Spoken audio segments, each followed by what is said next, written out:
everyone, Assalamualaikum, maupay na gabi. For today's video nga ay kakatapos lang namin magsara at diretso na nga kami dito sa palengke para nga bumili ng aming uulamin. Yan, fast forward na dito na nga kami sa bahay at adobong pusit nga pala yung gustong iluto ng aking niyo. At ayan, nagayat na nga siya ng mga kailanganin niyang sangkap para nga sa iluluto. At habang nagagayat nga siya dyan ay naskaso ko nga rin magpainit ng kawali para nga pagkatapos niya nga magayat ay paprito na nga lang niya. At ayan, tapos na nga siya magayat at ginisa na nga niya yung bawang at sinunod naman niya yung sibuyas. At hinalo-halo nga lang niya yan hanggang lumabas yung aroma. Tapos sinunod nga niya yung kamatis. Tapos yung luya at saka siling labuyo. At inisa lang niya yan hanggang mag-combine. Tapos sinunod na nga rin niya yung pusit na maliliit. Tapos hindiwa pa niya. Ewan ko anong papakain niya sa amin pastil na pusit. Tinahiwa-hiwa pa niya yung maliliit yan. Ayaw niya daw kasi ng laman ng pusit. Kasi minsan parang may putik daw. Ewan. Tapos balik nga tayo sa ginagawa natin. Kakatapon ako ng marites. Marites ka naman. Nakatapag ko magsigisan niya na tiyago niya sa suka. Tapos tikban niya. Kagyo ko dumidi na tiyago yan. So, toyo. Tapos sabitan din naman na lang sa pamintang dahon, tapos paminta. Tapos tatakpan niya lang yan saglit hanggang kumulo.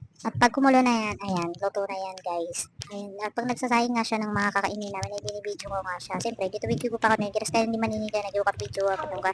Yan din dilibag ang ikapamidyo niya sa ginawa niya. Nabagay sa sakit ko niniga na bibidyo na kanlangon. Napugataga na kampanan kay gira bibidyo na kanap kari mo rin. Lubog mo na gula na tata kumantano. Bismillah. Siya mo tamo na sa video tanong. Assalamualaikum. Thank you for watching. Follow for more. Bye-bye.